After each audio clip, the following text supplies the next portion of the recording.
اعوذ باللہ من الشیطان الرجیم بسم اللہ الرحمن الرحیم السلام علیکم ورحمۃ اللہ وبرکاتہ۔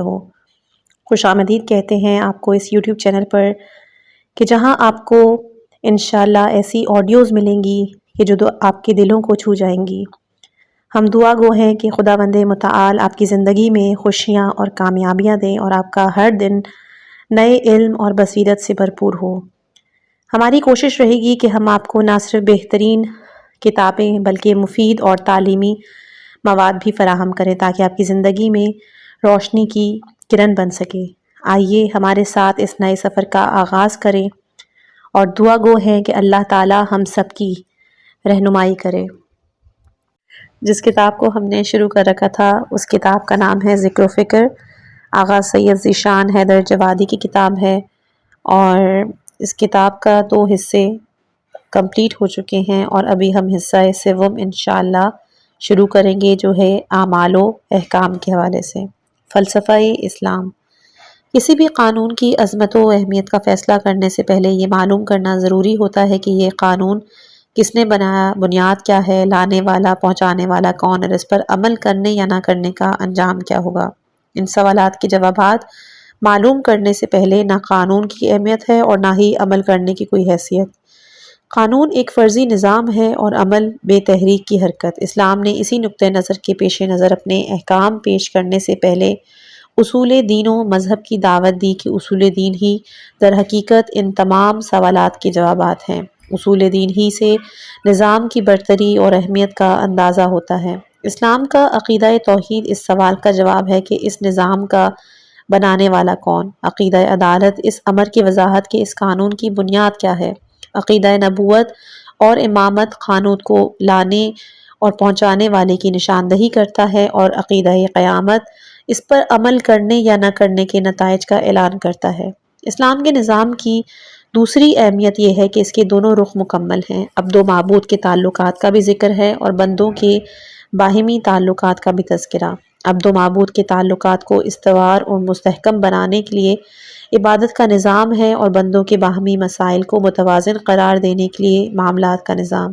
اسلام میں نہ عبادات بلا معاملات کی کوئی حیثیت ہے اور نہ معاملات بلا عبادات کی۔ یہ اور بات ہے کہ عبادت عبد و معبود کا رشتہ ہے جس سے انسان نہ روز اول سے بے نیاز ہے اور نہ کبھی بے نیاز ہو سکتا ہے، لہٰذا اسلام کے معاملات کی بنیاد بھی یہی عبادات ہیں، اور اس نے اپنے معاملات کے مسائل کو عبادات کے ذریعے حل کیا تاکہ قانون کو بنیادی جواز بھی حاصل رہے اور اس کے اندر عمل درآمد کا ذہنی اور قلبی محرک بھی رہے کہ داخلی محرک کے بغیر کوئی نظام دیر تک نہیں چل سکتا اور ایک نہ ایک دن موت کی گھاٹ اتر جائے گا۔ اس تمہید کے پیش نظر اسلام کے ہر قانون کے فلسفے کو اس کی بنیادوں میں تلاش کرنا ہوگا، اور ان بنیادوں سے ہٹ کر اس کے کسی قانون کا کوئی فلسفہ نہیں۔ اسلام نے اپنے احکام کا آغاز طہارت سے کیا ہے۔ فقہ اسلامی کا پہلا باب طہارت ہی کا ہے، جس میں بتایا جاتا ہے کہ اسلام طہارت اور پاکیزگی کا دین ہے اور اس میں کسی طرح کی نجاست و خباثت کی گنجائش نہیں۔ اسلام نے طہارت کو بھی 2 حصوں میں تقسیم کیا، طہارت ظاہری اور طہارت باطنی۔ طہارت ظاہری کے لیے پانی، مٹی، آفتاب کی تخلیق ہوئی، اور طہارت باطنی کے لیے صفات، کمالات، تعلیمات، ہدایت اور اصول و قوانین کو ذریعہ بنایا۔ یہ بات قابل توجہ ہے کہ اسلام نے جن چیزوں کو مطہرات میں شمار کیا ان سب کا وجود نجاسات سے پہلے کیا۔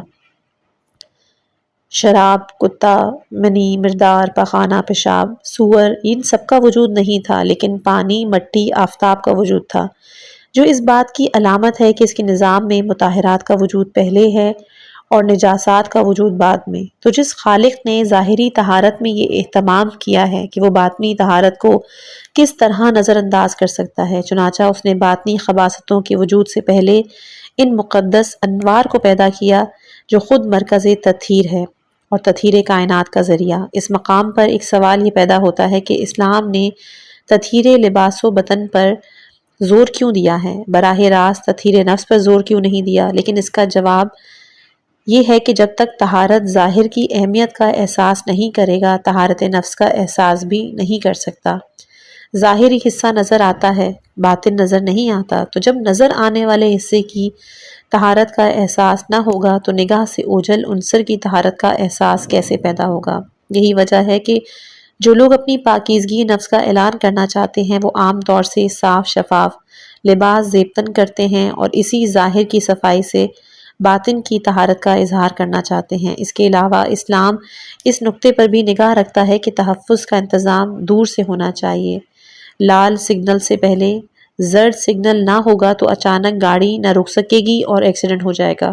ایکسیڈنٹ کی روک تھام کے لیے بہت دور سے انتظام کرنا پڑتا ہے۔ طہارت نفس کا مرحلہ انتہائی اہم اور سنگین ہے، اس کا اچانک مطالبہ ممکن نہیں، لہٰذا اس نے دور سے انتظام کرنے کے لیے پہلے طہارت لباس و بدن پہ زور دیا تاکہ انسان کی زندگی میں طہارت کی اہمیت کا شعور ہو۔ اس کے بعد انسان خود ہی سوچے گا کہ چند لمحوں کے بعد اتر جانے والے لباس کی طہارت کی اتنی اہمیت تو نفس کی طہارت کی کیا اہمیت ہوگی؟ جو کہ خاک میں مل جانے والے کی طہارت کا اس قدر زور ہے تو ہمیشہ رہنے والے نفس کی طہارت کا کس قدر زور ہونا چاہیے؟ طہارت اور نجاست کا ایک بنیادی فرق یہ بھی ہے کہ طہارت کو تمام اشیاء کی اصل بنایا گیا، نجاست تو ایک طاری ہونے والی کیفیت ہے۔ جن چیزوں کو ذاتی طور پر نجس بنایا گیا ہے ان کی نجاست کا بھی ایک سبب ہے، ان کی وجہ سے انسان کو صحت خطرے میں پڑ جاتی ہے یا بعض اوقات زندگی ہی خطرے میں پڑ جاتی ہے یا کبھی کبھی عقل و شعور یا عزت و آبرو کو بھی خطرہ لاحق ہوتا ہے، ورنہ اگر یہ خطرات نہ ہوتے تو اسلام ہر شے کو طہارت کے رخ سے دیکھنا چاہتا تھا۔ اس نے تمام اشیاء کی اصل طہارت کو قرار دیا ہے۔ پیشاب، پخانہ اور منی کی نجاست کا سبب یہ ہے کہ ان سے انسانی صحت و سلامتی کو خطرہ لاحق ہو سکتا ہے، اور شراب کی نجاست کی بنیاد عقل کا زوال ہے۔ کفر کو اس کے ایمانی خطرے کی بنا پر نجس قرار دیا گیا ہے۔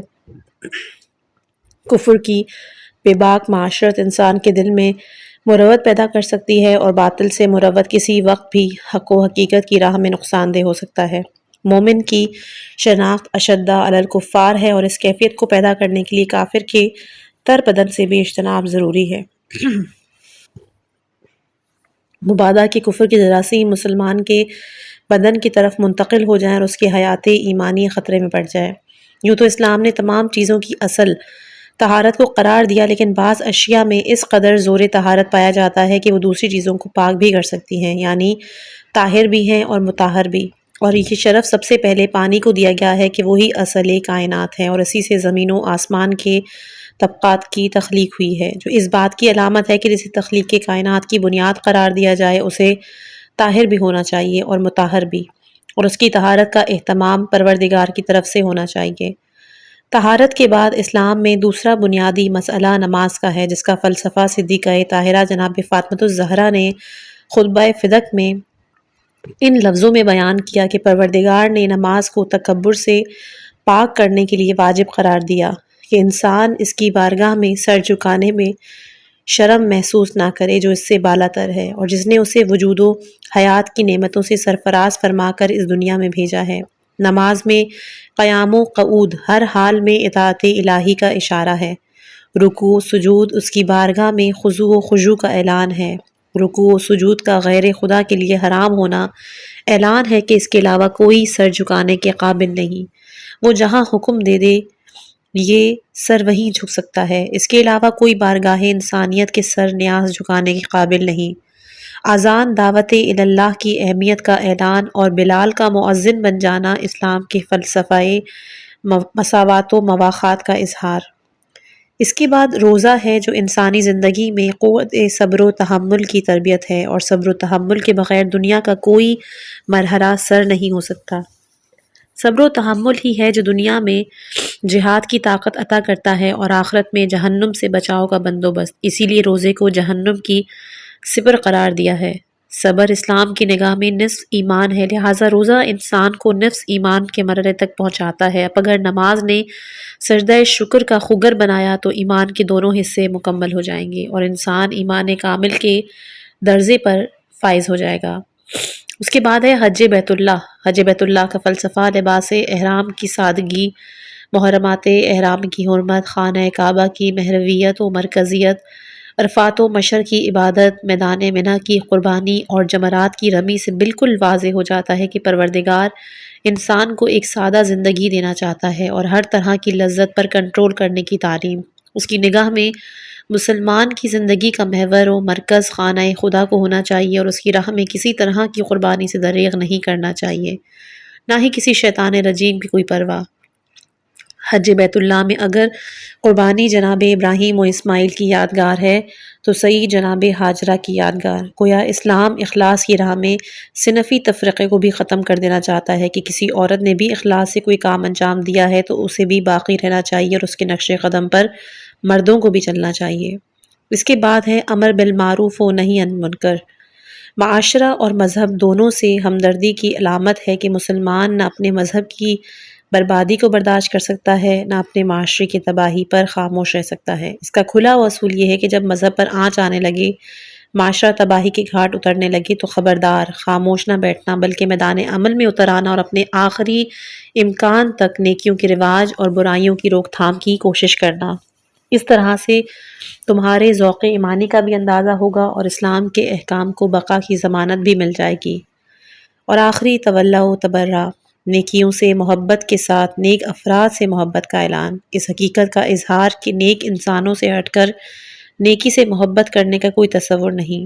انسان واقعاً نیکی کا طلبگار اور طرفدار ہے تو اسے ان افراد سے بہرحال محبت کرنا ہوگی جنہوں نے نیکیوں کو اپنی زندگی کے ذریعے زندہ رکھا اور مجسم بنا کر زندہ رکھا، اور اس کے نتیجے میں ان افراد سے نفرت کہ جنہوں نے برائی اختیار کر کے لوگوں کی برائی کا راستہ کھولا اور انہیں برائی کو باقاعدہ عملی دعوت دی ہے۔ تولا اور تبرہ عبادت ہونے کے اعتبار سے سنجیدگی کا بھی طلبگار ہے۔ اس حقیقت کا بھی اعلان ہے کہ اس کا انجام دینا بھی مرضی خدا کی بنیاد پر ہونا چاہیے۔ تولا انہی افراد سے ہو سکتا ہے جن کے تولا سے پروردگار راضی ہے، اور تبرہ انہی افراد سے جائز ہے جنہیں پروردگار نے قابل نفرت قرار دیا۔ اس کے علاوہ تولا و تبرہ کا کوئی معیار نہیں۔ اسلام کے مالیاتی نظام میں زکوٰۃ اور خمس صرف غربت و افلاس کا علاج نہیں بلکہ اس سے معاشرے کی تمام مشکلات حل کیے جا سکتے ہیں۔ مثال کے طور پر زکوٰۃ صرف فقراء و مساکین کا حصہ نہیں بلکہ اس میں غربت زدہ مسافر، مذہب کے کام آنے والے کافر، مذہبی اداروں میں کام کرنے والے ملازم، بارے قرض کے تلے ہوئے افراد، ایسے سینکڑوں افراد کے مسائل کا حل ہے۔ اسلام کا منشا یہ ہے کہ انسانی زندگی کا معیار بلند ہو، سطح زندگی ایسی ہو جس کا انتظار ہر فرد معاشرے کے لیے کیا جائے اور اس انتظام سے کوئی ایک فرد بھی محروم نہ رہ جائے۔ زکوٰۃ معیار زندگی بلند کرنے کا ذریعہ ہے اور خمس معاشرے کی تمام مشکلات کا حل۔ زکوٰۃ و خمس کے نظام میں اسراف اور فضول خرچی کی گنجائش نہیں، ورنہ اسلام اس مال کے خمس و زکوٰۃ کا بھی مطالبہ کرے گا جو بطور اسراف خرچ کر دیا گیا ہے، اور اس فضول خرچی کو ابداً اسلام قبول نہیں کرے گا۔ امیر المومنین نے اسی نکتے کے پیش نظر حکومت پاتے ہی اعلان کر دیا تھا کہ میری حکومت کی پالیسی یہ ہے کہ جن احکام کو پامال کر دیا گیا ہے ان کا احیا کیا جائے، اور جو مال غاصبانہ طریقے سے لٹ گیا اسے واپس دلایا جائے۔ ظاہر ہے کہ اس راہ میں مخالفت یقینی، لیکن آپ نے پرواہ نہیں کی اور اپنی پالیسی کا واضح لفظوں میں اعلان کر دیا کہ اسلام پروردگار کا دین ہے، مروت اور رواداری کا مذہب نہیں۔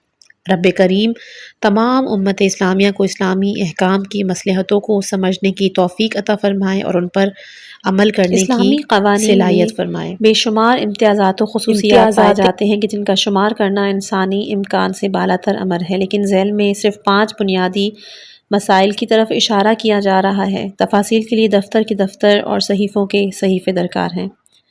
پہلا، نظام تربیت۔ اسلام نے انسانی تربیت پر جس قدر زور دیا ہے اس کی نظیر دنیا کے کسی قانون میں نہیں ہے۔ اسلام نے تربیت کے لیے جتنی دور سے انتظام کیا اس کا ادراک عام انسانی عقلوں سے بالاتر ہے۔ دنیا میں تربیت کا تصور یہ ہوتا ہے کہ بچہ جب بات سمجھنے کے قابل ہو جائے تو اسے نیک و بد سے باخبر کر دیا جائے، اور وہ ذاتی طور پر عمل کرنے کے لائق نہ ہو تو اسے جبراً نیکیوں پر عمل کرایا جائے تاکہ مستقبل میں نیکیوں کا خوگر اور برائیوں سے پرہیز اس کی فطرت ثانیہ میں ہو۔ لیکن اسلام نے اس مسئلے پر زیادہ گہری نظر سے توجہ دی اور اس کا اہتمام بہت دور سے کیا۔ اسلام کے اس دقیق ترین فلسفے کی چند صورتیں ہیں کہ اسلام نے روز اول عقد کے بارے میں صحت مند قوانین وضع کیے کہ بد کرداری سے پیدا ہونے والا بچہ جسمانی طور پر تو صحت مند ہو سکتا ہے لیکن روحانی اور فکری طور پر صحت مند نہیں ہو سکتا۔ اس میں پہلا عیب یہ ہوتا ہے کہ اس کی بنیاد میں فریقین کی طرف سے صرف جذباتیت ہوتی ہے اور کسی طرح کی اپنائیت یا ذمہ داری کا احساس نہیں ہوتا، اور یہ بات بچے کی فطرت کے لیے انتہائی خطرناک ہے۔ دوسرا یہ کہ زنا سے پیدا ہونے والا ماں باپ کی فکری ہم آہنگی سے بھی محروم رہتا ہے۔ اس عمل میں نہ دونوں کی عقائد کا کوئی بھروسہ ہوتا ہے، نہ خیالات و افکار کا، اور کھلی ہوئی بات ہے کہ ایسے ماحول میں تشکیل پانے والا بچہ ایک ذہنی ناہمواری کا شکار ہوگا اور اس کے اثرات بہت بعد میں ظاہر ہوں گے۔ تیسرا یہ کہ زناکاری میں عام طور سے انسان سماج یا مذہب کی طرف سے دہشت زدہ رہتا ہے، اور دہشت کے ماحول میں پیدا ہونے والا بچہ کبھی ذہنی طور پر اس دہشت سے نجات نہیں حاصل کر سکتا، چاہے اسے کتنا ہی پرسکون ماحول ہی کیوں نہ نصیب ہو۔ اسلام نے عقد میں بھی مذہبی تناسب کا خیال رکھا کہ فریقین میں خدا یا رسول یا رہبران دین میں اتفاق رائے ہو، تاکہ بچہ مکمل طور پر ذہنی انتشار کا شکار نہ ہو اور اس کے مقدر میں کوئی نقطۂ اتحاد رہے، ورنہ مختلف عقائد والے ماں باپ کی تربیت بچے کو ہر طرح کے فیصلے کی قوت سے محروم کر دے گی، اور وہ ہر مسئلے میں کبھی ادھر والوں کا سہارا لے گا اور کبھی ادھر والوں کا۔ عقد کے بعد اسلام نے دودھ کے مسئلے پر بھی زور دیا کہ بچے کو اسی خون سے پیدا ہونے والا دودھ دیا جائے جس خون سے وہ خود بنا ہے، تاکہ دونوں کے اثرات میں ہم آہنگی ہو اور بچے کی زندگی مختلف قسم کے اثرات سے محفوظ رہے۔ اس کے بعد اگر ماں کا دودھ ممکن نہیں تو کسی شریف عورت کا دودھ دیا جائے تاکہ فطرت میں شریفانہ اثرات رہیں، ورنہ بکری کا دودھ مزاج میں بزدلی پیدا کرے گا اور سور کا دودھ بچے کو بے حیا بنائے گا۔ اس کے بعد ماحول پر نگاہ رکھنا ضروری ہے کہ بچہ کس گود میں پل رہا ہے، کس ماحول میں زندگی گزار رہا ہے، کہ آغوش اور ماحول خاموش معلم کا نام ہے، اور بچہ ان حالات سے ناطق معلم کی نسبت زیادہ اثر لیتا ہے۔ آغوش بد کردار ہے تو بچہ بد کرداری سیکھے گا، اور ماحول فاسد ہے تو بچے کی فطرت پر فاسد نقوش ابھریں گے۔ پیدائش کے بعد بچے کو بیبی سٹنگ کے حوالے کر دینا سہولت پسندی کے اعتبار سے بہت عمدہ شے ہے، لیکن تربیت کے اعتبار سے قاتل، جہاں پالنے والی عورت بچے کو کسی بھی غلط راستے پہ لگا سکتی ہے اور اس کا کسی کو بھی احساس نہیں ہوتا۔ آزاد معاشروں میں یہ حقیقت واضح ہو چکی ہے کہ لڑکیوں کی بد کرداری کا دوران مربی عورتوں سے شروع ہوتا ہے، اور بد کردار لڑکیوں کی دلالی کا کام ان کی پالنے والی عورتیں ہی انجام دیتی ہیں، کہ ماں باپ بچیوں کو ان کے رحم و کرم پہ چھوڑ دیتے ہیں اور وہ نہایت ہی آسانی سے بد کرداری کو نیک کرداری بنا کر پیش کرتی ہیں۔ مذکورہ بالا تمام شرائط و قوانین پر نگاہ کرنے کے بعد اگر تاریخ اسلام پر نگاہ کی جائے تو ان کے اثرات و نتائج کا بآسانی مشاہدہ کیا جا سکتا ہے۔ تاریخ کی بدترین شخصیت یزید بن معاویہ میں فطری اعتبار سے تمام فاسد عناصر جمع ہو گئے تھے، پھر ماحول بھی اسی قسم کا مل گیا تھا کہ اس کا پروردہ انسان یزید نہ ہوتا تو حیرت انگیز امر تھا۔ اس کے یزید ہونے میں کسی حیرت اور تعجب کا دخل نہیں۔ مثال کے طور پر اسے باپ وہ ملا جس کے بارے میں متعدد افراد دعوے دار تھے، ماں وہ ملی جو مذہبی اعتبار سے عیسائی اور دشمن اسلام تھی، ماحول عیسائیت اور نفاق کا، اور پرورش صحرا اور بیابانوں میں۔ ایسے حالات میں بچے کا یزید بن جانا کوئی حیرت انگیز امر نہیں۔ یزید نجس کا کیا مقابلہ اس طیب و طاہر انسان سے جس کا باپ خانہ زادے کبریا، جس کی ماں بضعت رسول، جس کے ماں باپ کا عقد عرش الہی پر ہوا، جس کی پہلی غذا لعاب دہن رسالت تھا، پروردگار کی منزل آغوش عصمت اور رضاعت کا سامان شیر بطول۔ دوسرا ہے نظام جزا۔ دنیا کی حکومتوں میں مزدوری کی مزدوری اور ملازم کی تنخواہ کے علاوہ کسی عمل خیر کی کوئی جزا نہیں ہے۔ ایک ایسا انسان جو حکومت کے کسی محکمے کا ملازم نہیں، عوام کی بہترین خدمت انجام دے، ملازمین سے بہتر کام کرے تو اس کے کسی عمل کی کوئی جزا نہیں۔ سزا کے مرحلے میں البتہ کوئی تفریق نہیں ہے۔ غیر سرکاری شخص بھی حکومت کے قوانین کی خلاف ورزی کرے گا تو اسے سزا ضرور ملے گی۔ یہ اور بات ہے کہ اس کی اطاعت و تعمیل احکام کی کوئی جزا اور اس کا انعام نہیں۔ انسان ایک دن ٹریفک کا سگنل توڑ دے تو اس کا چالان ضرور ہوگا، لیکن زندگی بھر سگنل کا خیال رکھے تو اس کا کوئی انعام نہیں۔ مسافر ایک مرتبہ بلا ٹکٹ سفر کرے تو جرمانہ ضرور ہوگا، لیکن زندگی بھر نہیں ملے گا۔ اسلام کا نظام اس سے بالکل مختلف ہے۔ اسلام میں مخالفت کی سزا ہے تو موافقت کا انعام بھی، بلکہ مخالفت کی سزا جرم کے برابر ہے اور موافقت کا انعام 10، 20، 100، 1000 اور لاکھ گنا بھی ہے۔ شاید اس کا راز یہ ہے کہ دنیا کے نظاموں میں تعمیل احکام پر انعام دینے کی صلاحیت ہی نہیں، ہر آن خزانے کے خالی ہو جانے کا خطرہ، اسی لیے انعام کے بجائے جرمانے کا قانون بنایا تاکہ خزانہ خالی نہ ہونے پائے۔ اسلام کا حساب اس سے بالکل جدا گانا ہے۔ یہاں صاحب نظام مالک کائنات ہے جس کے خزانے کے خالی ہونے کا کوئی امکان نہیں، لہٰذا وہ ہر عمل پر لاکھ گنا انعام دیتا ہے اور اس کا خزانہ اسی طرح معمور رہے گا، بلکہ بعض اوقات تو اس نے جزا کو بے حساب قرار دیا، جو اس بات کی علامت ہے کہ اس کا خزانہ ہر شمار و حساب سے بالا تر ہے، لہٰذا وہ کچھ بھی عطا کر سکتا ہے، اس کے خزانے پر اس کا کوئی اثر نہیں ہوگا۔ اسلام کے نظام جزا میں ایک اور خصوصیت بھی پائی جاتی ہے کہ اس نے عمل پر بھی جزا کا اہتمام کیا ہے، اور جزا پانے کے بعد انسان اس کا شکریہ ادا کرے تو مزید انعام کا وعدہ، جو پروردگار کے کرم بے حساب کی علامت اور اس کے انعام بے شمار کی دلیل ہے۔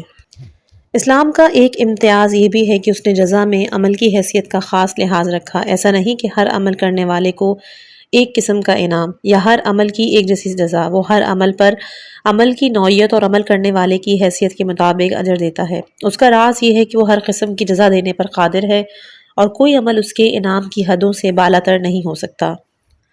مثال کے طور پر دنیا کا کوئی نظام اپنی راہ میں مرنے والوں کو کیا دے سکتا ہے؟ اس کے نام پر ایک سڑک بنا دی، اس کا مجسمہ نصب کر دیا، اس کی تصویر کے ٹکٹ چھاپ دیے، اس کے نام کا ایوارڈ عطا کر دیا، لیکن سوال یہ ہے کہ ان باتوں کا مرنے والے سے کیا تعلق؟ ان میں سے کون سی چیز اس کے کام آنے والی ہے؟ ظاہر ہے کہ اس کے لیے کسی چیز کا کوئی مصرف نہیں، لیکن قانون کی مجبوری یہ ہے کہ وہ زندگی کے بدلے زندگی نہیں دے سکتا، مرنے کے بعد مردہ کو رزق سے سرفراز نہیں کر سکتا۔ اس کے برخلاف اسلام کا نظام قوت و طاقت و قدرت و اختیار ہے، اس کے مالک کے امکان میں زندگی کے بدلے زندگی دینا بھی ہے، قربانی کے بدلے روزی دینا بھی ہے۔ چنانچہ اس نے صاف اعلان کیا کہ ہم اپنی راہ میں چند روزہ زندگی قربانی کرنے والوں کو حیات جاودانی عطا کرتے ہیں، اور موت کے بعد بھی اپنی بارگاہ میں رزق دیتے ہیں۔ عمل اور جزا کے اسی تناسب کا نتیجہ ہے کہ اس نے مادی روٹیوں کے عطا کرنے پر دسترخوان جنت کا انتظام کیا، اور اس کی راہ میں سعی کرنے پر تشکر کی جزا دے کر بندے کی سعی کو سعی مشکور اور عمل مقبول بنا دیا۔ اس کے ہاں ایک ضربت کا انعام عبادت ثقلین سے بالا تر ہے، تو ایک نیند کی جزا مرضات پروردگار ہے۔ وہ ہر طرح کے عمل پر نگاہ رکھتا ہے، ہر قسم کی جزا دینے پر قادر ہے، جس کا امکان دنیا کے کسی نظام اور قانون میں نہیں ہے۔ نمبر 3، نظام سزا۔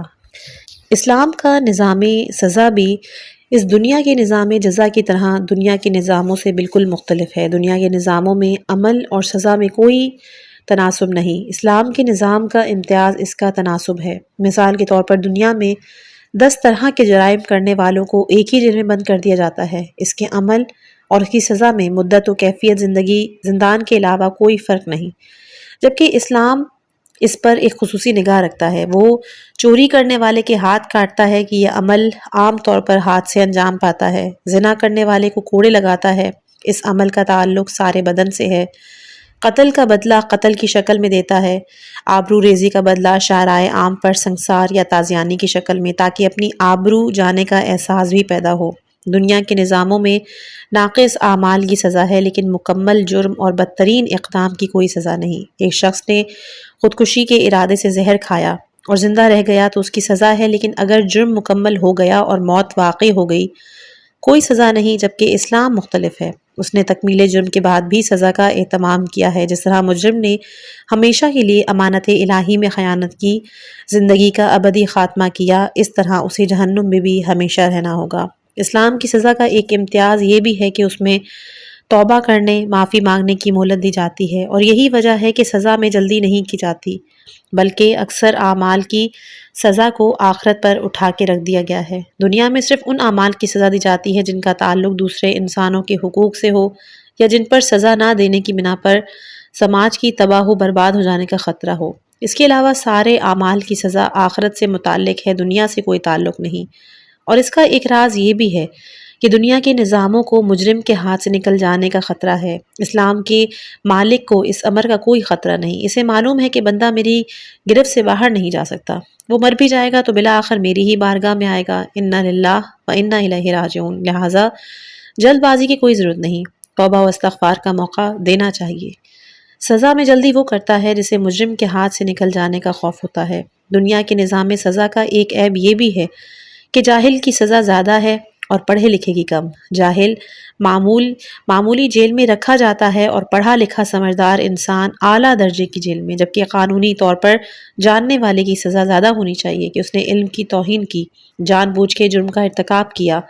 اسلام نے اسی نقطے کا لحاظ رکھا اور آخرت کی سزا میں عالم کی سزا جاہل سے زیادہ ہے، اسے توہین علم کا مجرم بھی قرار دیا ہے۔ دنیا کی سزاؤں میں مساوات اس لیے رکھی گئی کہ یہ جرائم مادی ہیں اور ان کی سزا بھی مادی، اور کھلی ہوئی بات ہے کہ جاہل اور عالم میں مادی اعتبار سے کوئی فرق نہیں، ان کا فرق معنوی ہوتا ہے، لیکن معنوی سزا میں امتیاز ہوگا اور مادی سزا میں کوئی امتیاز نہیں۔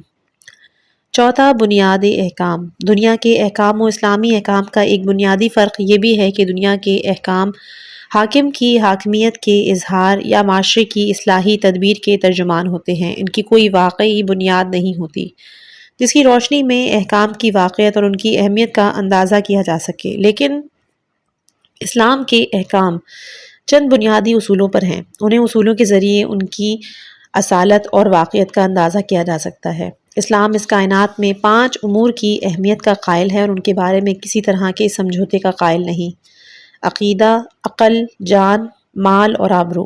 اس کی نگاہ میں ان میں کوئی چیز نظر انداز کیے جانے کے قابل نہیں اور کسی کے بارے میں کسی طرح کی رعایت نہیں ہو سکتی۔ یہی 5 امور اس کے احکام کی بنیاد ہے اور انہی کے تحفظ کے گرد اس کا سارا نظام گھومتا ہے۔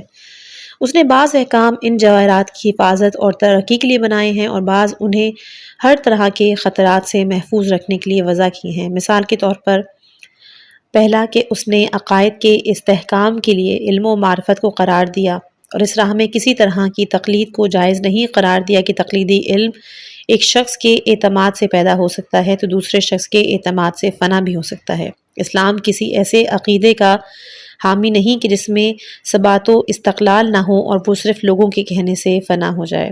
دوسری طرف عقائد کی حفاظت کے لیے شرک کو حرام، ناقابل معافی جرم قرار دیا تاکہ انسان اس بارے میں سوچے بھی نہ پائے کہ اس طرح شیطان کو گمراہ کرنے کا موقع مل جائے اور انسان اس عظیم دولت سے محروم ہو جاتا ہے۔ دوسرا عقل ہے کہ اس نے عقل کے تحفظ کے لیے ایک طرف اس کے مسلسل استعمال کی دعوت دی، عقائد کے استحکام کے لیے عقل کا استعمال، تفکر کائنات کے لیے عقل کا استعمال، ارتقاء علم کے لیے عقل کا استعمال، ترقی بشریت کے لیے عقل کا استعمال، فریب و تشکیک سے نجات کے لیے عقل کا استعمال، اور دوسری طرف اسی خطرات سے محفوظ رکھنے کے لیے ہر طرح کی نشاور چیز کو حرام قرار دیا۔ اسے تھوڑی دیر کے لیے صحیح عقل معطل ہو جاتی ہے اور اسلام اس کے تعطل کو ایک لمحے بھی برداشت نہیں کر سکتا۔ اس کی نگاہ میں انسانوں کا کل امتیاز اس کی عقل ہے۔ عقل معطل ہو جائے تو انسانیت میں باقی کیا رہ جائے گا؟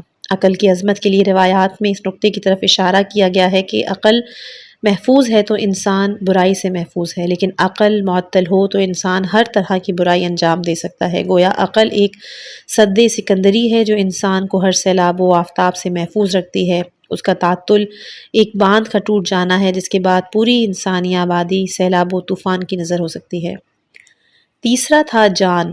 جان ایک ایسی قیمتی شے ہے جس کے بارے میں مثل مشہور ہے کہ جان ہے تو جہان ہے ورنہ کچھ نہیں۔ اسلام نے اس کی واقعی اہمیت کے پیش نظر اسے ہر طرح سے محفوظ بنایا، ہر خطرے سے بچانے کا انتظام، ایک طرف سے ہر اس غذا کو حرام دیا کہ جس سے زندگی خطرے میں جائے اور دوسری طرف سے ہر اس وسیلے اور عمل پر پابندی لگائی کہ جو انسانی زندگی کا دشمن ہو۔ وہ اس عبادت کو بھی عبادت نہیں قرار دیتا جس میں بلا سبب زندگی خطرے میں پڑ جائے اور اس عمل کو اس عمل صالح نہیں شمار کرتا جس کا حملہ زندگی پر ہو۔ دوسروں کی طرف سے قتل نفس کو عذاب ابدی کا سبب قرار دیتا ہے تو خود صاحب زندگی کو بھی خودکشی کی اجازت نہیں دیتا اور اسے بھی ایک جرم عظیم کا درجہ عطا کرتا ہے۔ اسلام کی نگاہ میں زندگی سے بالاتر کوئی شے نہیں اور اس کے بے شمار احکام کا محور و مرکز یہی زندگی و جان ہے جس کی حفاظت انسانیت کا اولین فریضہ ہے۔ چوتھا تھا مال۔ اگر دنیا کا کوئی کار خیر مال کے بغیر انجام نہیں پا سکتا تو مال کو تمام خیرات و صدقات کی بنیاد قرار دیا جا سکتا ہے۔ اس کی عظمت و اہمیت کو اسی پیمانے پر ناپا تولا جا سکتا ہے۔ اسلام نے مال کی اسی اہمیت کے پیش نظر اسے خیر سے تعبیر کیا، اس کے مکمل تحفظ کا انتظام کیا۔ اس کی نگاہ میں اگر چوری، ڈاکہ، غصب جرم ہے، اسی طرح مال کی مالیت خطرے میں پڑ جاتی ہے تو اس کا اسراف بھی جائز نہیں۔ یہ مال کی مالکیت کی توہین ہے اور اس کی کھلی ہوئی ناقدری۔ انسان مال کی عظمت و اہمیت سے باخبر ہو تو ہرگز اسراف نہیں کر سکتا۔ اسراف مال کی ناقدری کی بہترین دلیل ہے اور اسی سے اسلام کی نگاہ میں مال کی اہمیت کا اندازہ لگایا جا سکتا ہے۔ پانچواں، آبرو۔ اگرچہ آج کی مغربی دنیا میں اس لفظ کے مفہوم سے بھی آشنا نہیں، اس کی نظر میں عزت و غیرت، شرم و حیا، شرافت و آبرو بے معنی الفاظ ہیں، لیکن اسلام نے اس کے مفہوم کی وضاحت کی ہے، اس کی اہمیت کا اعلان بھی کیا ہے۔ اسلام میں انسانی آبرو کی اس قدر اہمیت ہے کہ وہ نامحرم کی طرف نگاہ کو بھی جائز نہیں قرار دیتا۔ اس کے اعتبار سے مرد کا عورت پر نگاہ کرنا صرف عزت کی آبرو ریزی کے مرادف نہیں بلکہ اپنی آبرو کی بھی بربادی ہے، لہٰذا وہ اسے برداشت نہیں کرتا۔ یہی وجہ ہے کہ عورت قابل احترام نہ بھی ہو تو اسلام مرد کو اپنی آبرو کے تحفظ کا حکم دیتا ہے اور محفوظ رکھنا چاہتا ہے۔ اسلام میں حفظ آبرو کے تصور ہی نے ہر طرح کے جنسی جرم کو بدترین جرم قرار دیا، اس کی سخت ترین سزا قرار دی۔ اس کے نگاہ میں چند لمحہ جنسی لذت حاصل کرنے والا چونکہ اپنی اور عورت کی آبرو برباد کرتا ہے، لہٰذا اس کی سزا یہ ہے کہ اسے منظر عام پر 100 کوڑے لگائے جائیں تاکہ جسمانی لذت کے مقابلے میں جسمانی اذیت کا احساس پیدا ہو۔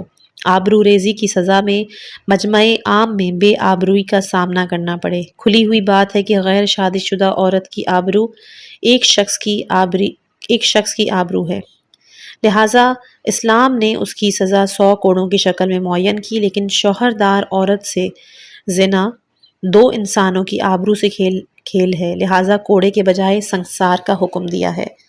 عورت مرد کے تعلقات تو پھر فطری ہیں، صرف قانون کی خلاف ورزی کی گئی ہے، لہٰذا کوڑے اور سنگسار کی شکل میں سزا۔ ہم جنسی تو ایک غیر فطری عمل ہے جہاں پوری صنف کی آبرو سے کھلواڑ، لہٰذا اس کی سزا اس سے بھی سختر ہے، اور اس کے نتیجے میں انسان بدترین انداز سے قتل کیا جاتا ہے، اسے بلندی سے پھینک دیا جاتا ہے، اس پہ دیوار گرا دی جاتی ہے۔ اس نے شرافت کی عمارت کو مسمار کر دیا ہے اور انسانی عظمت کو آخری بلندی سے نیچے پھینکا۔ اسلام کے ان بنیادی نکات پر غور کیا جائے تو اندازہ ہوتا ہے کہ اس نے نہ تو کسی غیر اہم شے کو اہم قرار دیا، نہ کسی اہم شے کی اہمیت کو پامال ہونے دیا۔ انسانی وجود کے جواہرات کا تحفظ کیا اور اپنے سارے احکام و قوانین کو انہی کے گرد گھومنے کا عمل سپرد کیا۔ اس کی نگاہ میں انسان کی مجرمانہ ذہنیت کو بھی اسی پیمانے میں ناپا اور تولا جا سکتا ہے۔ جو جس قدر ان جواہرات کا دشمن ہوگا وہ اسی قدر بڑا مجرم اور نالائق ہوگا۔ تنہا عقیدے کا دشمن چھوٹا مجرم ہے اور عقیدہ و عقل دونوں کا مجرم اس سے بڑا مجرم ہے۔ قتل نفس شامل ہو جائے تو مجرم اور بڑا مجرم ہو جاتا ہے، اور غصب مال کی شمولیت اس کے جرم کو اور سنگین بنا دیتی ہے۔ آبرو ریزی انسان کو جرائم کی آخری منزل تک پہنچا دیتی ہے جہاں انسان کہے جانے کے قابل نہیں۔ واضح رہے کہ اسلام کی موجودہ شریعت اگرچہ سرکار دو عالم کی لائی ہوئی ہے اور اسی بنیاد پر اسے شریعت محمدی کہا جاتا ہے، لیکن ان قوانین کا تعلق اصل دین اسلام سے ہے، صرف اسی شریعت سے نہیں۔ دین اسلام نے ہر دور شریعت میں انہیں 5 جواہرات کا تحفظ کیا اور ان کے قوانین ہمیشہ انہی کے ارد گرد گھومتے ہیں، جس کا نتیجہ یہ ہے کہ ان حدود سے تجاوز کرنے والا، ان جواہرات کا ضائع کرنے والا صرف ایک شریعت کا مجرم نہیں بلکہ ہر شریعت الہیہ کا مجرم ہے، ہر دور قانون کے اعتبار سے مجرم اور گناہ گار کہے جانے کے قابل۔ پھر اگر کوئی شخص 5ویں جرائم کا مرتکب ہو تو اس کا مطلب یہ ہے کہ وہ اصل دین کا دشمن ہے، اس کا مقصد حیات شریعت اسلام کو جڑ سے اکھاڑ کر پھینک دینا ہے۔ یہ جرم کسی قیمت پر قابل برداشت نہیں۔ تاریخ اسلام میں یزید ایسی ہی مجرم کا نام ہے جس نے تمام شریعتوں کی مخالفت کی، تمام حدود الہیہ کو پامال کیا۔ وہ عقیدے کی منزل میں رسالت کو بنی ہاشم کا کھیل تماشا اور ڈھونگ قرار دے رہا تھا، تو عقل کی منزل میں بدترین شرابی احترام نفس و حیات کے مرحلے پر وہ کائنات کے عزیز ترین انسانوں کا قاتل، تو احترام مال کی منزل میں تمام حقوق الہیہ اور حقوق العباد کا غصب کرنے والا، احترام آبرو کی منزل میں ذلت و رسوائی کی منزل پر تھا جہاں سوتیلی ماں بہن بھی حلال ہو جاتی ہیں اور انسان کسی طرح کی شرم و حیا کا مالک نہیں۔ ایسی صورتحال میں یزید کی خلافت کی کامیابی تمام شریعتوں کی پامالی اور تمام انبیاؤں کی زحمت کی بربادی کے مرادف تھا، لہٰذا ضروری تھا کہ کوئی ایسا غیرتدار شخص جو اپنے سارے گھر کی بازی لگا کر بلکہ تمام شریعتوں کا محافظ اور انبیاء کا وارث ہوگا، اس کا حق ہوگا کہ اسے بنا لا الہ الا اللہ حسین کے لفظ سے یاد کیا جائے۔ اس کی حق شناسی کا تقاضا ہے کہ اسے آدم، نوح، ابراہیم، موسیٰ، عیسیٰ اور حضرت محمد مصطفیٰ صلی اللہ علیہ وآلہ وسلم کا وارث کہہ کر سلام کیا جائے، اس کے خدمات کا دائمی اور ابدی اعتراف کیا جائے۔ پانچواں، احاطۂ احکام۔ اسلامی نظام کا ایک خلاصہ یہ بھی ہے کہ اس کے قوانین انسان کے مکمل وجود کا احاطہ کیے ہوئے ہیں۔ وہ انسانی زندگی پر پیدائش کے پہلے سے نگاہ ڈالتا ہے اور مرنے کے بعد تک اسے نظر انداز کیے جانے کے قابل نہیں سمجھتا۔ اس نے اگر ایک طرف اپنی تعلیمات کا آغاز انسان کے وجود کے پہلے والدین کے عقد سے کیا تو دوسری طرف سے اس کی تکمیل وفات کے بعد میراث کے مسائل سے کی ہے۔ اس کی نظر میں نہ انسان کا وجود و ولادت سے قبل نظر انداز کیے جانے کے قابل اور نہ ہی مرنے کے بعد۔ لیکن دنیا کے نظاموں کی ایک کمزوری یہ کہ ان میں مرنے کے بعد کے لیے کوئی خانہ نہیں، لاش کو ایک مردہ جسم سمجھ کے مردے خانے کے حوالے کر دیا جاتا ہے، اموال کو لاوارث سمجھ کے حکومت کے حوالے۔ یہی حال پیدائش سے پہلے کا ہے کہ انسان کے وسائل ولادت پر کوئی توجہ نہیں، بلکہ جو بچہ جس طرح بھی پیدا ہو اسے قانونی شکل دیکھ کر اس کی پرورش و پرداخت کو سرکاری اداروں کے حوالے کر دیا جاتا ہے۔ اسلام کا نظام اس سے بالکل مختلف ہے۔ وہ ابتدائی منزل حصے ولادت کے وسائل پر بھی زور دیتا ہے اور ہر بچے کو حلالی شکل میں دیکھنا چاہتا ہے تاکہ خشت اول کج نہ ہونے پائے کہ دیوارِ ثریا تک ٹیڑھی چلی جائے۔ قانون اسلام کی انفرادیت۔ اسلام دین ہے۔ عربی زبان میں دین کے دو معنی ہیں، طریقہ اور جزا۔ تقیہ میرا اور میرے بزرگ کا طریقہ زندگی ہے، جیسا طریقہ اختیار کرو گے ویسا ہی بدلہ دیا جائے گا۔ دنیا کے مذاہب اور قوانین کا نقص یہ ہے کہ مادیت میں طریقہ حیات کا تعین ہے، جزا کا کوئی ذکر نہیں۔ روحانیت میں جزائے آخرت کا زور ہے، طریقہ حیات کا کوئی تذکرہ نہیں۔ اسلام میں طریقہ زندگی بھی ہے اور تصور جزا بھی۔ اسلام کا تصور جزا اس قدر مستحکم اور وسیع ہے کہ عمل سے پہلے نیت عمل پر جزا ہے اور نعمت پانے کے بعد شکر نعمت پر بھی جزا ہے۔ اپنا ثواب دوسرے کے حوالے کر دیا جائے تو اس کی بھی جزا ہے، اور خیر جاری کا سلسلہ قائم کر دیا جائے تو مرنے کے بعد ہونے والے فوائد کی بھی جزا ہے۔ اسلام کا یہ تصور جزا نہ ہوتا تو مقتول مایوس دنیا سے جاتا کہ زندگی چلی گئی اور جزا ملنے کے امکانات بھی نہیں۔ اسلام نے تصور جزائے آخرت دے کر مایوسی کو اطمینان سے تبدیل کر دیا۔ یا ایتھا النفس المطمئنہ۔ دوسرا کہ اسلام مکمل طریقہ حیات ہے۔ اسلام میں کردار سازی کا سلسلہ ابتدائی شعور سے نہیں شروع ہوتا بلکہ فطرت کی بنیاد قائم ہونے اور انعقاد نطفے کے پہلے سے شروع ہو جاتا ہے۔ اس کی بنیادی تعلیم یہ ہے کہ رشتہ ازدواج میں ان امور سے پرہیز کرو جن سے آنے والے کی فطرت متاثر ہو سکتی ہے۔ کافر سے عقد نہ کرو، شرابی سے عقد نہ کرو، حسن و جمال و مال و دولت کی بنیاد پہ عقد نہ کرو، اپنے نطفے کے لیے بہترین منزل تلاش کرو کہ یہ ایک زندگی کا نچوڑ ہے اور دوسری زندگی کا سنگ بنیاد۔ اس کے بعد مباشرت میں بھی ان تمام امور سے پرہیز کرو جن سے فطرت پر اثر پڑ سکتا ہے۔ دن، تاریخ، وقت، حالات، آداب سب کا لحاظ رکھو کہ ایک چیز کی غفلت بھی ایک زندگی کو برباد کر سکتی ہے۔ آداب معاشرت کے بعد دودھ کے مسائل، دودھ کے بعد آغوش کے مسائل، آغوش کے بعد غذا کے مسائل، غذا کے بعد تعلیم و تربیت کے مسائل اس امر کی علامت ہے کہ اسلام ایک مکمل طریقہ حیات ہے جس کا سلسلہ ولادت کے پہلے سے شروع ہوتا ہے اور پھر وفات کے بعد تک قائم رہتا ہے۔ اس میں غسل و کفن میت کے احکام بھی ہیں اور دفن جسد میت کا طریقہ کار بھی۔ ان تمام مراحل میں زندگی کے احترام کو باقی رکھا گیا ہے کہ عام میت کے غسل و کفن میں حائض و مجنب کی حاضری مکروہ ہے اور معصوم کے غسل و کفن میں غیر معصوم کے ہاتھوں کی شرکت بھی ناقابل برداشت ہے۔ اسلام مکمل نظام جزا ہے۔ اسلام نے جزا کے مرحلے پر بھی کسی نقطے کو نظر انداز نہیں کیا۔ پہلے عمل پر انعام، پھر شکر نعمت پر انعام، پھر انعام کی مقدار میں مسلسل اضافہ، یہاں تک کہ ثواب جماعت اور ثواب صلوات کی شکل میں بے حساب انعام۔ یہاں انعام کی بھی قسمیں ہیں۔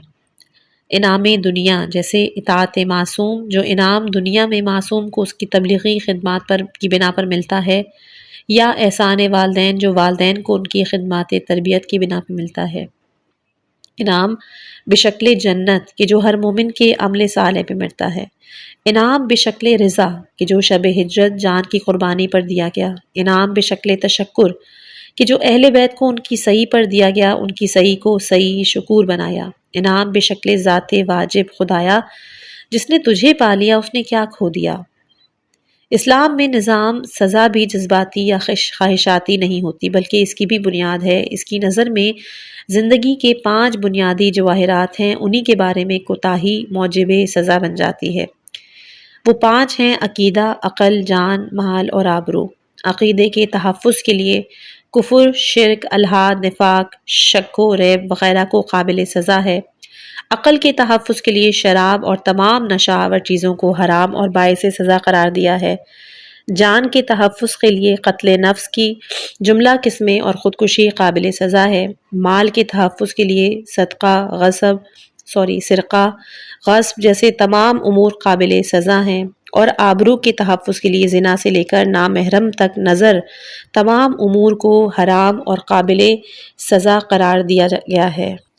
مذکورہ امور کے بنیادی جواہرات کے خلاف ہونے کا نتیجہ یہ ہے کہ یہ امور ہر دور شریعت میں حرام ہیں اور انہیں کسی بھی شریعت میں جائز قرار نہیں دیا گیا۔ جب یہ امور ہر شریعت میں حرام ہیں تو ہر شریعت کے ذمہ دار کو ان امور سے پاک و پاکیزہ ہونا چاہیے۔ خدائی رہنما نہ شرابی ہو سکتا ہے، نہ زانی، نہ چور ہو سکتا ہے، نہ قاتل اور نہ ہی کافر۔ ان امور کا مجرم صرف کسی ایک شریعت کا مجرم نہیں بلکہ ہر دور شریعت کا مجرم اور ہر صاحب شریعت کا باغی ہے۔ ان امور کا محافظ کسی ایک شریعت کا محافظ نہیں بلکہ ہر شریعت کا محافظ ہے اور در حقیقت انسانی کرامت کا محافظ۔ یزید میں یہ تمام عیوب موجود تھے، لہٰذا وہ ہر شریعت کا مجرم تھا، اور امام حسین نے اس سے کھل کر مقابلہ کیا، لہٰذا وہ ہر شریعت کے محافظ۔ السلام علیکہ یا وارث آدم صفوت اللہ۔ اسلام جواہر کا محافظ ہے۔ اسلام نے جن امور کو جوہر حیات اور بنیاد کرامت بنی آدم قرار دیا ان کا تحفظ بہت دور سے کیا ہے، اور یہ قاعدہ عقل بھی ہے کہ جس قدر خطرناک ہوتی ہے تحفظ کا انتظام بھی اتنا ہی دور سے ہوتا ہے۔ چوراہے پر ایکسیڈنٹ روکنے کے لیے اسپیڈ بہت دور سے کم کی جاتی ہے، اشارات بہت دور سے ہرے پیلے بنائے جاتے ہیں تاکہ بر وقت روکنا اختیار سے باہر نہ ہو جائے، حادثہ باعث ہلاکت نہ ہو جائے۔ اسلام نے اسی تحفظ کے پیش نظر محرمات کے پہلو میں واجبات اور مستحبات کا ایک سلسلہ قائم کیا۔ عقیدے کے تحفظ کے لیے جہاں کفر و شرک کو حرام دیا وہیں علم و معرفت کو واجب بھی قرار دیا۔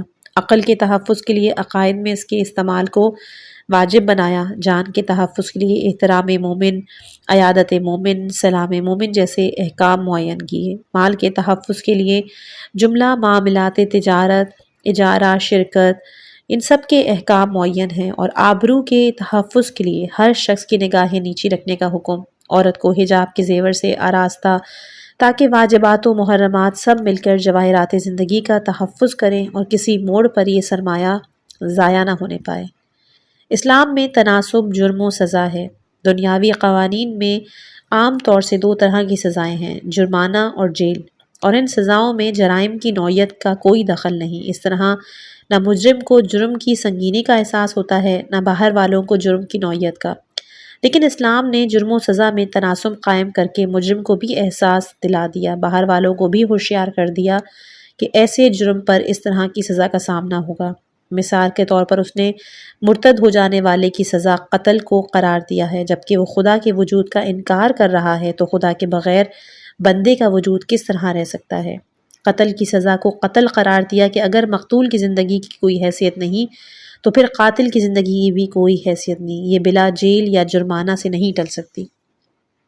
شراب کی سزا کو کوڑے قرار دیا کہ جس طرح وہ سارے جسم میں سرایت کرتی ہے اسی طرح سزا بھی اس پورے جسم کو برداشت کرنی ہوگی۔ زنا کی سزا بھی کوڑے اور سنگساری کی شکل میں ہے کہ بظاہر زنا ایک عضو بدن کا کام ہے لیکن واقعاً اس میں پورے بدن کی شرکت ہے۔ اگر سارا بدن لطف اندوز ہوتا ہے تو پھر سزا بھی اس پورے جسم کو ملے گی۔ چور کے ہاتھ کاٹ دیے کہ جو خیانت کر سکے اس کے رہنے کی کوئی ضرورت نہیں۔ اس کے بعد تمام سزاؤں کو شخصیت سے بالاتر بنا دیا کہ شخصیت گناہوں کے پرہیز سے پیدا ہوتی ہے، نہ یہ کہ گناہوں کی حیثیت شخصیت سے کمزور ہو جاتی ہے۔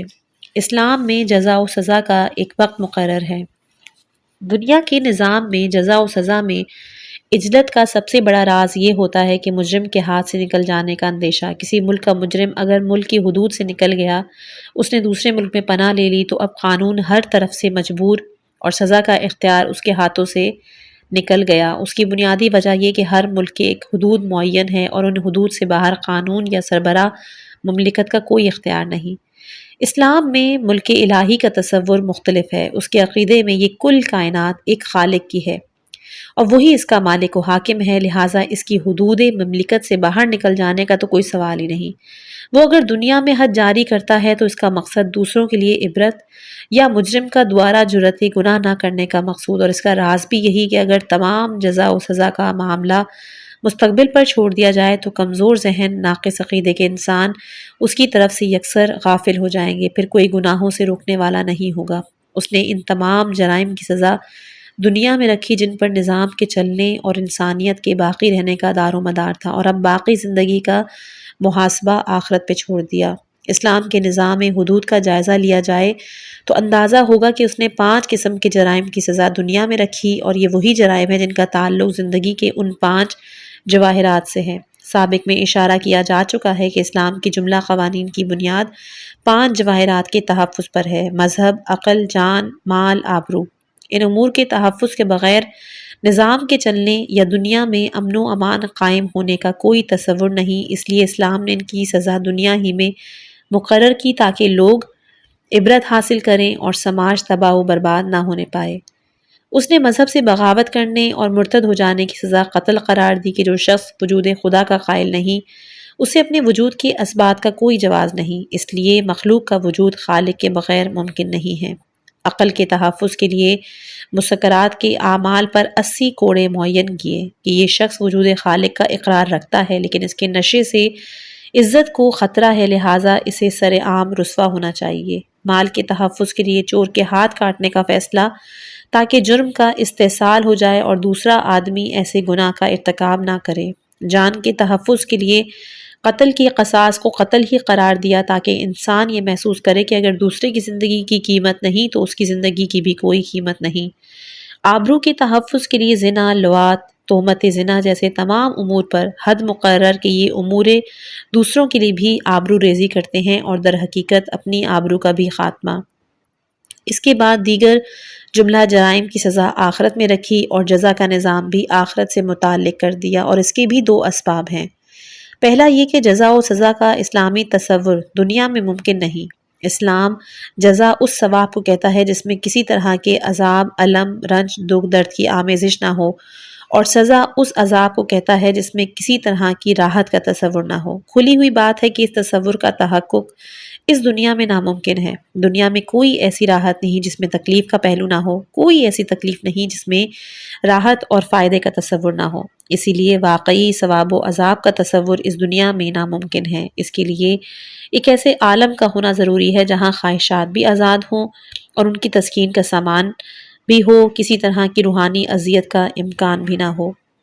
دوسرا یہ کہ اسلام کے نظام جزا و سزا میں اضافہ اور تخفیف کا امکان بھی شامل ہے۔ جزا کی منزل میں اسلام نے یہ امکان رکھا کہ اگر کسی شخص کے حق میں دوسرے شخص نے کوئی عمل خیر کیا ہے تو اس کا اجر و ثواب بھی اس شخص کے نامہ اعمال میں درج کر دیا جائے جس کے لیے عمل کیا گیا ہے، اور سزا کی منزل میں یہ امکان رکھا ہے کہ اگر کسی شخص کے حق میں ظلم کیا ہے تو اس نے معاف کر دیا یا خدائی جرم کیا ہے اور توبہ کر لی ہے تو عذاب میں تخفیف بھی ہو جائے گی۔ ظاہر ہے ایسی صورت میں مکمل حساب موت سے پہلے ممکن نہیں، جب توبہ کا دروازہ بند ہو جائے اور مزید کار خیر کا امکان نہ رہ جائے، بلکہ مرنے کے بعد بھی یہ دفتر بند نہیں ہو سکتا۔ اس کا امکان بھی موجود ہے کہ انسان نے کوئی خیر جاری کا سلسلہ کیا ہو اور اس کا ثواب شامل ہوتا رہے، یا پھر کوئی شخص اس کے حق میں عمل خیر کرتا رہے، اس کا ثواب شامل ہوتا رہے۔ ایسی صورت میں مکمل حساب اسی وقت ممکن ہے جب تمام کارہائے خیر کرنے والے مر جائیں اور جملہ امکانات عمل خیر کا خاتمہ ہو جائے، اور یہ بات قیامت سے پہلے تو ممکن نہیں۔ تیسرا مسئلہ یہ بھی ہے کہ اگر جزا و سزا کا سلسلہ دنیا تک محدود ہو جائے تو بہت سے بڑے بڑے جرائم کی سزا کا امکان ختم ہو جائے گا۔ مثال کے طور پر ایک شخص نے بلا خطا ایک شخص کو قتل کیا، اس کے بعد خودکشی کر لی۔ ایسی صورت میں 2 سنگین حادثات، ایک مظلومانہ قتل جس کا اجر ملنا چاہیے تھا، ایک قاتلانہ حملہ، پھر خودکشی جس کی دوہری سزا۔ لیکن اگر نظام جزا و سزا کو دنیا تک محدود کر دیا جائے تو نہ مظلومانہ قتل جیسے عظیم حادثے کا اجر مل سکتا ہے اور نہ قتل و خودکشی جیسے بدترین جرائم کی سزا۔ ضرورت ہے کہ ان تمام معاملات کو قانون کسی بلا اور دن تفریق و یعنی آخرت امتیاز۔ اسلام ایک ایسا قانون ہے جس میں کسی طرح کی تفریق نہیں۔ اس کی نظر میں امیر غریب عالم و جاہل مرد و عورت سب مخلوق خدا ہے، لہٰذا خدائی قانون سب پر برابری سے نافذ ہے اور سب پر عمل درآمد کرنا بھی فرض ہے۔ اس کے قانون میں انبیاء و مرسلین، شہداء و صدیقین کا بھی استثناء نہیں اور نہ کسی کی طرف مروت۔ اس کے نظام میں پیغمبر سے چور کے بارے میں سفارش کی جاتی ہے تو اس کا جواب یہ ہوتا ہے کہ اس کی جگہ میری بیٹی فاطمہ بھی ہوتی تو اس کے ہاتھ قلم کر دیتا، اور پروردگار شرک کی سنگینی کا اعلان کرتا ہے تو خود پیغمبر سے کہتا ہے کہ اگر تم شرک اختیار کر لو گے تو تمہارے اعمال بھی برباد کر دیے جائیں گے۔ اس کے بعد مقام غدیر میں اعلان ہوتا ہے کہ اگر تم نے اس پیغام کو نہیں پہنچایا تو گویا کوئی پیغام نہیں پہنچایا اور تمہیں اس کا جواب دہ ہونا پڑے گا۔ اسلام نے نابالغ کے جرائم کو اس لیے معاف کیا کہ انہیں منزل بلوغ تک سوچنے سمجھنے کا موقع دیا اور وہ مکمل شعور کے بعد ذمہ داری سنبھالے، ورنہ ذمہ داری سنبھال لینے کے بعد پھر کسی طرح کی رعایت نہیں۔ اسی طرح بعض جرائم میں اگر عورتوں کی سزا مردوں سے مختلف ہے تو وہ ان کی خلقت اور جسمانی ساخت و کیفیت کا اثر ہے، ورنہ اصل سزا میں کوئی استثناء نہیں۔ بلکہ قرآن نے تو یہ توازن بھی رکھا کہ چوری کے مسئلے میں مرد کا ذکر پہلے کیا ہے اور عورتوں کا ذکر بعد میں، زنا کے مسئلے میں عورتوں کا ذکر پہلے ہے اور مردوں کا ذکر بعد میں۔ شاید اس کا راز یہ ہے کہ چوری مردانہ کام ہے اور عام طور سے ایسے کاموں میں سبقت مردوں کی طرف سے ہوتی ہے، اور زنا ایک خواہشاتی عمل ہے جس کی تحریک اور اس کا اشارہ عورت کی طرف سے ہوتا ہے، ورنہ اس کے بغیر مرد میں قدم آگے بڑھانے کی جرت نہیں۔ لیکن بہرحال دونوں جرائم میں دونوں کا ذکر ہے اور دونوں کی سزا ہے، کسی طرح کا استثناء یا تفرقہ نہیں۔ اس کے بعد اجر و ثواب کی منزل میں تو مسئلہ اور بھی واضح کہ وہاں بلوغ کا انتظار بھی نہیں، بلکہ نابالغ نے بھی اگر کوئی عمل خیر انجام دیا ہے تو اجر و ثواب طے کر دیا ہے، اس لیے کہ کمسن بچے سے مواخذہ کرنا، سزا دینا خلاف عقل و منطق یا خلاف عدل و انصاف ہو سکتا ہے، لیکن انعام دینا تو کسی عقل و منطق کے خلاف نہیں، بلکہ عقل اسے ایک مستحسن اور حوصلہ افزا عمل قرار دیتی ہے۔ واضح قانون فوق الکل۔ کسی قانون میں کمزوری اسی وقت پیدا ہوتی ہے جب اس کا بنانے والا بھی قانون کی زد میں آتا ہو۔ اسے ہر آن یہی فکر رہتی ہے کہ قانون میں ایسی گنجائش رکھی جائے کہ اپنے مفادات خطرے میں نہ پڑیں اور اپنے اوپر کوئی ذمہ داری عائد نہ ہو۔ اس کے بعد یہی پریشانی عمل درآمد میں ہوتی ہے، علاوہ اس کے کہ قانون ساز فرد یا ادارہ فطرتاً جاہل پیدا ہونا ہی قانون کے لیے ایک پیام موت ہے کہ وہ نہ تمام خصوصیات کا ادراک کر سکتا ہے، نہ تمام خصوصیات کو نگاہ میں رکھ کر مکمل قانون بنا سکتا ہے۔ اسلام کے قانون کا ایک امتیاز یہ بھی ہے کہ اس قانون ساز پروردگار ہے کہ جس کا علم کل کائنات کے ذرے ذرے کو محیط اور اس کی ذات اقدس تمام مفادات و مصالح سے بالاتر ہے۔ اس کے قانون سے زیادہ حکیمانہ پاکیزہ قانون ممکن ہی نہیں۔ اس نے اپنے قانون کو ترسیل میں بھی اس ملک کو ذریعہ قرار دیا جو روح الامین اور ملک مقربہ تھا، تاکہ اس مرحلے پر بھی جذبات و خواہشات اور مفادات کی آمیزش نہ ہونے پائے۔ پھر تعمیل میں بھی ان معصوم انسانوں کو ذریعہ قرار دیا جنہیں ہر طرح کے رجس، سہو و نسیان اور جرم و خطا سے پاک و پاکیزہ رکھا تھا، تاکہ قانون کا تقدس مجروح نہ ہونے پائے اور وہ اپنی اصلی پاکیزگی پر باقی رہے۔ جامع جسم و روح۔ دنیا کے بعض قوانین میں سارا زور مادیات اور جسمانیات پر ہے اور روحانیات کا کوئی تصور نہیں، اور بعض نظاموں میں سارا زور روحانیت اور رہبانیت پر ہے اور جسمانیت و مادیات کا کوئی نظام نہیں۔ لیکن اسلام نے دونوں پہلوؤں کا مکمل خیال رکھا۔ اس کی روحانیت جسم ہے اور جسمانیت روح سے الگ نہیں۔ اس نے پہلے روح کے لیے عقائد کا نظام بنایا، جسم کے لیے اعمال کا، اور اس کے بعد دونوں کو ایسے جمع کیا کہ روحانی ارتقاء کے لیے جسمانی عبادت کو ذریعہ بنایا اور مادی مالیات میں نیت قربت کو شامل کر کے روح کے ارتقاء کا ذریعہ بنایا۔ جامع انفراد و اجتماع۔ اسلام نے انسان کی انفرادی زندگی کو بھی نگاہ میں رکھا ہے، اس کی اجتماعی مسائل کو بھی نظر انداز نہیں کیا۔ انفرادی ارتقاء کے لیے نماز جیسا عمل معین کیا کہ جو تنہائی میں بند کمرے میں انجام پا سکتا ہے، اور اجتماعی زندگی کے لیے زکوٰۃ جس سے معاشرے کے غریب افراد کی مدد ہو سکتی ہے اور رفع عام کا کام انجام دیا جا سکتا ہے۔ اسلام کا حقیقی نمائندہ اس کے پروردگار کا واقعی ولی وہی ہوگا جس کی زندگی میں دونوں پہلو بیک وقت جمع ہوں۔ یقیمون الصلاۃ ویؤتون الزکوٰۃ وہم راکعون۔ جامع حقوق اللہ و حقوق العباد۔ اسلام نے انسان کے ذمہ دو طرح کے حقوق معین کیے ہیں۔ ایک حق اس کا ہے جس نے اس کو پیدا کیا، ایک حق ان کا ہے جن کے درمیان پیدا کیا، جن کی شخصیت کو اس کی زندگی کے لیے معاون قرار دیا۔ دنیا کے دوسرے نظام اس خصوصیت سے محروم ہیں۔ مادی نظاموں میں خدا کا کوئی حق نہیں ہے، تو روحانی نظام میں نہ معاشرہ ہے نہ معاشرے کے حقوق۔ لیکن اسلام میں 3 طرح کے حقوق ہیں: حق اللہ جیسے نماز، روزہ وغیرہ، حق العباد جیسے احسان والدین، تجہیز و تکفین مومنین وغیرہ، اور حق مشترکہ بین اللہ والعباد جیسے کہ خمس، کہ اس میں دونوں حقوق شامل ہیں اور اس کا غاصب دونوں کی حقوق کا غاصب ہے۔ جامع سیاست و مذہب۔ مذہب اللہ کا پہنچانے کا رستہ ہے تو سیاست نظام زندگی کی اصلاح کا ذریعہ۔ اسلام کے قانون میں دونوں باتوں کی یکساں اہمیت ہے، لہٰذا یہاں نہ مذہب سیاست سے الگ ہے اور نہ سیاست مذہب سے۔ یہ اور بات ہے کہ سیاست مذہب کی بنیاد نہیں ہے بلکہ مذہب سیاست کی بنیاد ہے۔ اسلام کا ہر سیاسی اقدام مذہب کے مفادات کے پیش نظر ہوتا ہے۔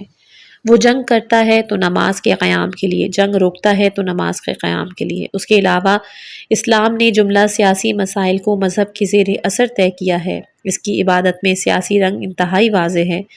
وہ عبادت سے سیاست کا کام نہ لیتا تو نماز میں جماعت، جمعے میں علاقائی اجتماع، حج میں عالمی اجتماع، مصارف زکوٰۃ میں رفع عام، مصارف خمس میں قیام دولت اسلام جیسے مسائل کو اہم نہ قرار دیتا۔ اسلام کا یہ انداز قانون اس امر کی واضح دلیل ہے کہ اس کی عبادت سیاست سے اور اس کی سیاست عبادت سے جدا نہیں، اور وہ ایک کامل، جامع، ہماگیر قانون ہے جس کی مثال دنیا کے کسی بھی قانون میں نہیں ہے۔ امید کرتی ہوں کہ یہاں تک اس کتاب کا حصہ آپ لوگوں کی سمجھ میں آ چکا ہوگا۔ ماشاءاللہ آقا کے الفاظ اتنے سہل طریقے سے بیان کرنے کی اس میں کوشش ہے کہ واقعاً یہ چیز سمجھنا بہت آسان ہو گیا ہے۔ مجھے حقیر کو اپنی دعاؤں میں یاد رکھیے گا۔